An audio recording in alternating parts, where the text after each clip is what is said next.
Good morning, CMSW. We are continuing our Black History Month celebration with Aretha Franklin, the Queen of Soul.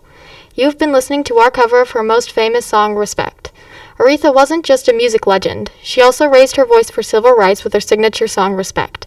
Released in 1967, Respect was used to promote the civil rights movement in the Black Power era of the 60s and 70s. This song empowered African Americans who demanded respect and became an anthem for the women's rights movement. Respect had already been released in 1965 by Otis Redding. Aretha heard the song and thought she could add something new to it. Most of the material for this new take on Respect was written by Aretha and her sisters Carolyn, Ann, and Irma. It was in an apartment in Detroit when they came up with the popular line, "Sock It to Me." Aretha and her sisters had figured out the tempo and track before she even got into the studio. And then, in New York's Atlantic Studios, 1964, Aretha Franklin recorded the soul masterpiece Respect, with her sister singing backup. Respect almost immediately hit the top of the charts after it was released. The song was very popular, not just for its catchy tune and lyrics, but because it speaks to everyone, in the sense that respect is universal. Because of that, Respect became an anthem for racial and gender movements going on at the time. Franklin's song also led her to receive Grammys for Best Rhythm and Blues Recording, and Best Rhythm and Blues Solo Vocal Performance Female in 1968. Being an African American woman during this period was especially difficult, given the Jim Crow laws in place at the time. Franklin became a defiant figure in the struggle against them. Having become a recording star by the mid-1960s, she lent when she could to help the cause.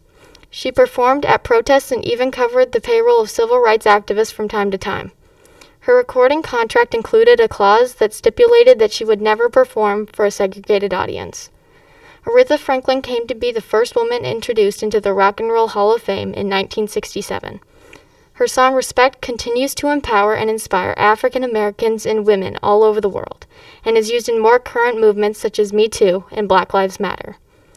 Franklin not only championed African American causes, she was a supporter of a vast array of movements that supported Native Americans and other indigenous peoples worldwide.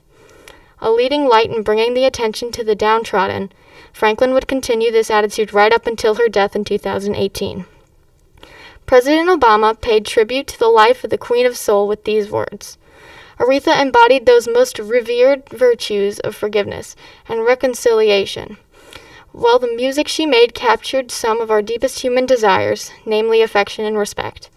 And through her voice, Aretha lifted those of millions, empowering and inspiring the vulnerable, the downtrodden, and everyone who may have just needed a little love. Be like Aretha today and every day, Westies. Show respect towards your fellow students and your teachers. Show it in the hallways, in the commons, in class, and on the bus. Why? Because everyone deserves it and needs it. That's our show for today, CMSW. Thanks for listening. We'll be back next week with another Black History Month show. Bye.